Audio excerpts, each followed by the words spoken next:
Good afternoon guys. Ito tayo. Maglagay tayo na safety net.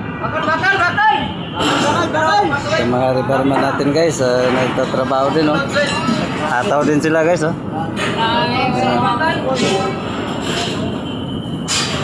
na kayo.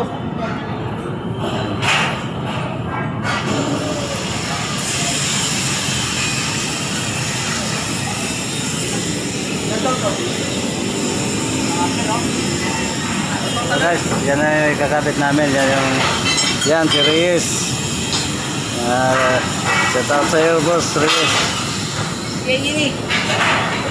Ito yung lalagyan nila ng safety net. Paikot. Lapir Hanggang doon sa dulo pa yan, yung safety net na yan. Kaya hindi nila matapos ngayon yan. Dahil alas 7 lang kami.